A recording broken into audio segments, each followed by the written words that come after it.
முருகன் என்றால் அழகன் என்று பொருள். ஓம் என்ற பிரணவத்தின் வடிவமாக நின்றவர் முருகப்பெருமான். முருகனை தமிழ் கடவுள் என்றும் ஞானத்தின் கடவுளாகவும் கூறப்படுகிறது. பார்ட் 1 வீடியோவுல தியான மண்டபம் வரைக்கும் பார்த்திருக்கிறோம். இப்போ சுற்றுப்பிரகாரத்துல இருக்கிற ஸ்ரீ நாகலம்மன் சன்னதி பாக்குறோம். நெக்ஸ்ட் வந்து 9 நவகிரகங்களை பாக்குறோம். இவை ஒவ்வொன்றும் தனித்துவமான சிறப்புகளை கொண்டுள்ளன. இவர்களை வழிபடுவதால் அருள் பெற்று வாழ்வில் முன்னேற்றம் அடையலாம் என்பது நம் முன்னோர்கள் வாக்கு. நம்ம எல்லாராலையும் பார்க்கக்கூடிய கிரகம் சந்திரன். நம்மளோட மனசு சந்தோஷமாகவும் சோகமாகவும் அமைதியாகவும் இருக்க வைக்கக்கூடிய கிரகம் சந்திர கிரகம். அப்பேற்பட்ட சந்திர பகவானுக்கு இங்கு தனி சன்னதி இருக்குதுங்க. நெக்ஸ்ட் ஸ்ரீ சூரிய பகவான் சன்னதி. சந்திர பகவானும் சூரிய பகவானும் தனித்தனி சன்னதியாக இருப்பது ஒரே நேர்கோட்டில் பிரதிஷ்டை செய்யப்பட்டுள்ளது இக்கோவிலின் தனிச்சிறப்பு. ராஜ கிரகம் என்று அழைக்கப்படும் சூரிய பகவானை தினந்தோறும் வழிபட்டால் நமக்கு வெற்றியும் புகழ் மற்றும் செல்வாக்கு அதிகரிக்கும். நெக்ஸ்ட் இக்கோவிலின் மிக முக்கிய கடவுளான முருகப்பெருமானை பற்றி பார்க்கலாம். பால முருகனாக கையில் வேலுடன் காட்சியளிக்கும் முருகப்பெருமான் சிலை மேற்கு நோக்கி உள்ளதுங்க. பழனி முருகப்பெருமானும் மேற்கு நோக்கி உள்ளது. இந்த சுப்பிரமணிய சுவாமி பாலமுருகனும் மேற்கு நோக்கி அமைந்திருப்பது குறிப்பிடத்தக்கது. நெக்ஸ்ட் வெங்கடாஜலபதி சுவாமிகள் ஜீவ சமாதி சன்னதி. இக்கோவில் குருக்கள் சுவாமிகளை பற்றி விவரிக்கிறார். திண்டுக்கல் மாவட்டம் குடலம்பட்டி ரோட்டில் அமைந்திருக்கும் ஸ்ரீ சுப்பிரமணிய சுவாமி திருக்கோயிலில் பகவான் ஜீவ சமாதி என்று சொல்லப்படுகின்ற வெங்கடாஜலபதி சுவாமிகள் இங்க ஜீவ சமாதி ஆயிருக்காங்க. கிட்டத்தட்ட ஒரு 150 வருடங்கள் நாடி அவர் இங்க இருந்தவர். பக்கத்தில் இருக்கக்கூடிய முருகனை பிரதிஷ்டை பண்ணவர் அந்த மகான் வெங்கடாஜலபதி என்கிறவரு இங்க ஜீவ சமாதி ஆகி பக்தர்கள் அனைவருக்கும் அருள் பாலித்துக் கொண்டிருக்காரு. கேட்டதை கேட்ட வரங்களை கொடுக்கக்கூடிய அந்த ஜீவ சமாதி வழிபடுறவங்களுக்கு குழந்தை வரம் இல்லாதவங்களுக்கு குழந்தை வரம் கொடுப்பாரு. தொழில் அபிவிருத்தி ஆகணும்னா தொழில் அபிவிருத்தி பண்ணிக்கிட்டு இருக்காரு. ஆகையினாலே இந்த ஜீவ சமாதியை வழிபடுறவங்களுக்கு நினைச்ச காரியங்கள் நடக்கும் என்பதை தெரிவித்துக் கொள்வோம். நாமும் இவரை வணங்கி அருள் பெறுவோம். இந்த பீடத்தின் மேல் 5 தலை நாகத்துடன் சிவலிங்கம் பிரதிஷ்டை செய்யப்பட்டுள்ளது. இச்சிவலிங்கத்தின் அருகில் பிள்ளையார் சிலையும் ராகு கேது சிலையும் உள்ளது. சிவலிங்கத்தின் எதிரில் நந்தி பகவானையும் பிரதிஷ்டை செய்யப்பட்டுள்ளது. இந்த சுப்பிரமணிய சுவாமி திருக்கோயில் நத்தம் ரோடு குள்ளனம்பட்டியில் இருந்த மிக பழமையான கோவிலுங்க. நெடுங்காலமாக புதுப்பிக்கப்படாம இருந்துச்சுங்க. திண்டுக்கல் சௌராஷ்டிரா மக்கள் பெரும் முயற்சியின் காரணமாக மிக அழகாக கலைநயத்துடன் கட்டி வெகு விமர்சையாக பூஜை செய்து அன்னதானம் செய்துட்டு வர்றாங்க. நெக்ஸ்ட் நாம ஸ்ரீ ஆயுர் தேவி, ஸ்ரீ ரேணுகா தேவி, ஸ்ரீ பாலாம்பிகை, பஞ்சமுக அமர்நாதீஸ்வரர், 18 சித்தர்கள் மற்றும் சப்தரிசிகள் சன்னதிய பார்க்க போறோம்.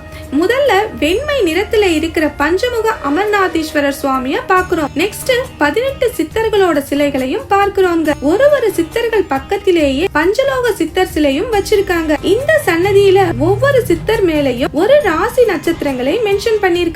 சோ தட் உங்க ராசி நட்சத்திரத்திற்கு ஏற்ற சித்தர்களை வழிபட்டால் எண்ணியது பலிதமாகும். இங்கு 18 சித்தர்களின் பெயர்களை பார்க்கலாம். அகஸ்தியர், போக, புலிபாணி, திருமூல, இடைக்காட, ராமதேவர், கமலமுனி, கருவூரா, புதும்பை சித்தர், கொங்கண, கோரக்க, சட்டமுனி, சுந்தரானந்த, தன்வந்திரி, நந்தீஸ்வரர், பதஞ்சலி, புன்னாகீசர், மச்சமுனி. இந்த சன்னதியில ஹைலைட்டே சுவாமி அமர்நாதீஸ்வரர் மேல வந்து தண்ணீர் அபிஷேகம் செய்வது போல் உள்ள காட்சி மிக அழகா இருக்குதுங்க. இச்சிலையின் கீழே உள்ள தண்ணீரில் கலர்ஃபுல்லான ஃப்ளவர்ஸ் வச்சிருக்கிறது கண்ணுக்கு ரொம்பவே அட்ராக்டிவா இருக்குதுங்க.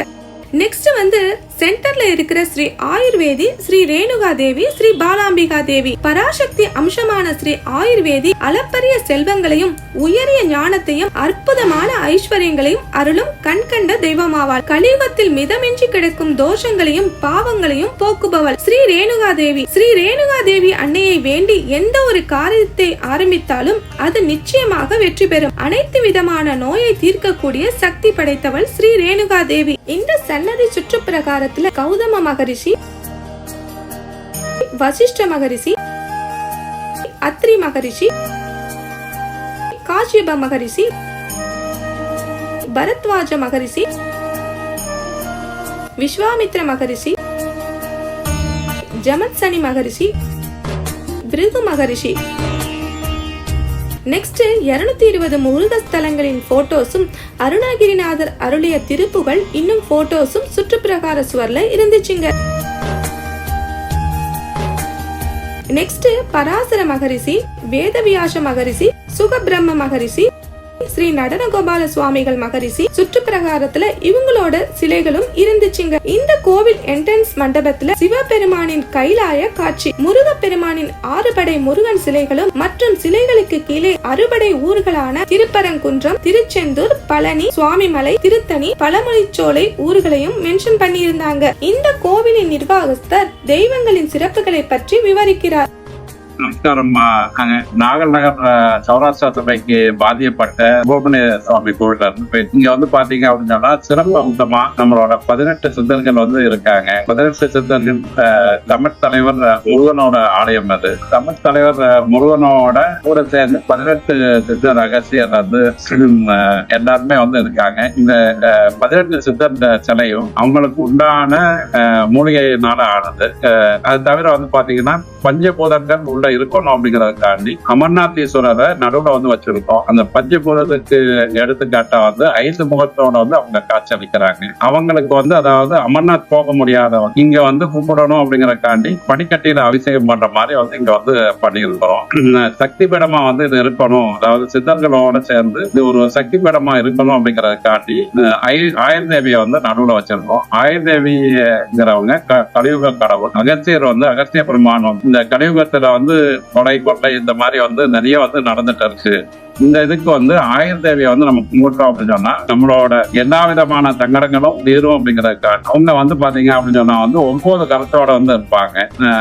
எல்லா தேவிகளும் 8 கரமோ இல்ல 10 கரமோ இருப்பாங்க. ஆயுர்தேவிக்கு வந்து 9 கரங்கள் இருக்கும். 7 கரத்துல வந்து சப்தரிஷிகள் வந்து உட்கார்ந்து இருப்பாங்க. 8வது கரத்துல வந்து அமிர்தம்ங்கிற கலசம் வந்து அமிர்தங்கிறது ஒரு ரிஷி, அவங்க ஒரு கலச ரூபத்துல வந்து இருப்பாங்க. 9வது கையில வந்து அபயாஸ்தமா வந்து இருக்கும். அது பாத்தீங்க அப்படின்னு சொன்னா அந்த கையில வந்து தீபிகா பின்பா சக்கரம் சொல்லி சக்கரம் இருக்கு. அது வந்து ஸ்ரீ சக்கரத்தோட வடகோடி மடங்கு சக்தி வாய்ந்த சக்கரம். அந்த சக்கரத்துல வந்து அவங்க வந்து உட்கார்ந்துருக்காங்க.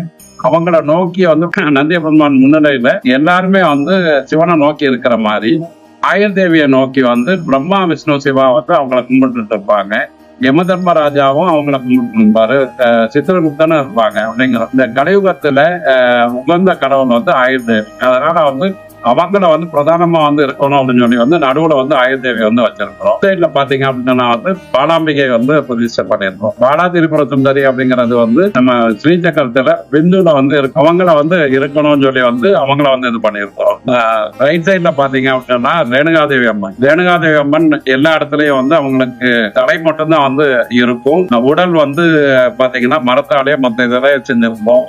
அதனால அவங்களுக்கு உண்டான மூலிகையில வந்து இங்க செஞ்சு வந்து முழு வந்து வச்சிருக்கோம், வடிவமைச்சு இருக்கும். அது தவிர வந்து 50 சிலையிலேயே வந்து ரேணுகாதேவி அம்மன் வந்து இருக்கிறார். இது தவிர வந்து பாத்தீங்கன்னா வந்து இந்த சித்தப்பீடத்துல இந்த 7 ரிஷிகள் சப்த ரிஷிகளும் வந்து சுத்தியில வந்து இருப்பாங்க. அது தவிர வந்து 7 ரிஷிகள் தவிர வந்து பாத்தீங்க அப்படின்னா வந்து பராசர முனிவர் வந்து வேத காலத்துக்கு முற்பட்டவர். பராசர ரிஷி வந்து சரஸ்வதிக்கு முன்னாடி வந்து இருந்தவர். அவருக்கு வந்து காயத்ரிங்கிறதே வந்து இருக்காது. அவரோட பையன் தான் வந்து வேதவியாசர். அவரோட இதுவும் வந்து வச்சிருக்கோம். வேதவியாசரோட பையன் தான் சுகபிரம்மர், அவரதும் வச்சிருக்கோம். அது தவிர நம்மளோட சௌராஷ்டிரா குரு நடனகோபால் நாயகி அவங்களோட சிலாரூபமும் பண்ணியிருக்கிறோம். அது தவிர வந்து 1008 சித்தர்கள் ஜீவசமாதியோட டீடைல்ஸ் எல்லாமே டைல்ஸ்ல வந்து பிரிண்ட் பண்ணி உள்ள வந்து இது பண்ணியிருக்கோம். அது தவிர இந்த கோவில்ல வந்து பாத்தீங்க அப்படின்னா வந்து இது முருகனோட ஆலயம் அப்படிங்கிறோம். அருணகிரிநாதர் வந்து 220 இடத்துல வந்து பாடல்கள் வந்து பாடியிருக்காரு. அந்த 220 திருப்புகள் பாடல் பெற்ற இடங்களோட முருகனை வந்து இங்க வந்து டைல்ஸ்ல வந்து பிரிண்ட் பண்ணி வந்து வச்சிருக்கு. இந்த கோவில் ரொம்ப சிறப்பான கோவில். ஏன் அப்படின்னு சொன்னா வந்து இது சித்த பூமி அப்படிங்கிறப்போ வந்து ரொக்கசாமின்னு சொன்ன சித்தர் வந்து இங்க அடங்கி அவர் வந்து அந்த கோவில வந்து முருகனை வந்து பிரதிஷ்டை பண்ணியிருக்காரு. இந்த முருகன் வந்து பாத்தீங்கன்னா வந்து பழனி மாதிரியே வந்து பேங்க் பார்த்து வந்து இருக்கிறாரு. ஒரு பாலகனா வந்து ஒரு 4 வயசு குழந்தையா வந்து தண்டாயுதபாணியா வந்து இருக்கிறாரு. 60 வருட விநாயகர் வந்து இங்க பிரதிஷ்டை பண்ணியிருக்கோம். பக்கத்துல வந்து பாத்தீங்கன்னா காசி விஸ்வநாதர் காசியில இருந்து வானத்தை வந்து சுயம்புவா இருக்கிற இதை கொண்டாந்து இங்க வந்து பிரதிஷ்டை வந்து சிறப்பா வந்து பண்ணியிருக்கோம். அது தவிர வந்து புவனேஸ்வரி அம்மன் கூட இருக்காங்க, கிருஷ்ண பரமாத்மா இருக்காங்க. அடுத்தது வந்து பாத்தீங்க அப்படின்னு சொன்னா வந்து ஆஞ்சநேயர் வந்து இங்க அருள் தரும் ஆஞ்சநேயரை வந்து உட்கார்ந்து வந்து அனுபவிச்சுட்டு இருக்காரு. அது தவிர வந்து எண்கோணத்துல வந்து நல்ல தியான மண்டபத்தை வந்து கட்டியிருக்கும். இதுல வந்து பாத்தீங்கன்னா மேல வந்து கலசம் கொடுத்து கலசம் மூலமா வந்து அந்த சூரிய ஒளி உள்ள வந்து காப்பர் பிளேட்டை பதிச்சு உள்ள இருக்கவங்களுக்கு அந்த தியானங்கள் வந்து கைகூடமா அவங்க என்ன நினைக்கிறாங்களோ அது தியானம் மூலமா வந்து கிடைக்கிற மாதிரி வந்து இங்க வந்து செஞ்சிருக்கிறோம். சூரியனுக்கு பிரதானமா வந்து ரதன் மூலமா வந்து அமைச்சு வந்து சூரியனோட சன்னதி வச்சு சூரியனோட வந்து சேர்ந்து வந்து புத்திகாரனாகிய சந்திரனை வந்து இங்க வந்து பிரதிஷ்டை பண்ணியிருக்கிறோம். தான் கோவில் சித்தர் பூமியா வந்து இருக்கிறதுனால இந்த இடத்துக்கு வந்து நம்ம என்ன வேண்டுறோமோ அது எல்லாருக்குமே வந்து கிடைக்கும். அது தவிர வந்து ஒரு கோவில் அப்படிங்கிறது வந்து அமைப்போட வந்து கட்டணும் அப்படிங்கறதுக்காண்டி ராஜராஜ சோழன் எப்படி வந்து நம்ம தஞ்சாவூர் கோவிலை வந்து கட்டினாங்க அதே இதுல வந்து இதை வந்து பழனி கோவில் கட்டின சபதியை வச்சு வந்து கட்டியிருக்கும். ஒவ்வொரு கோவிலையும் வந்து கர்ப்பப்பேடைன்னு சொல்லி வந்து வெண்ணில ஆன கர்ப்பப்பேடை 9 வகையான மண் 5 வகையான கிழங்கு 9 வகையான தானியங்கள் நவரத்தினங்கள் எல்லாமே வந்து கர்ப்பப்பேடையில வந்து இது பண்ணி ஈசானி மூலையில பதிச்சிருக்கோம். இங்க இந்த கோவிலுக்குள்ள நல்ல சக்தி மட்டும்தான் வந்து உள்ள வர முடியும் அப்படிங்கிறோம். வாங்க அருள் பெறுங்க. நன்றி, வணக்கம். இந்த மாதிரி டிவோஷனல் வீடியோஸுக்கு நம்ம விஜி குக்ஸ் சேனலை சப்ஸ்கிரைப் பண்ணி பக்கத்துல இருக்கிற பெல் பட்டனை கிளிக் பண்ணி ஆல் கொடுங்க. Bye friends.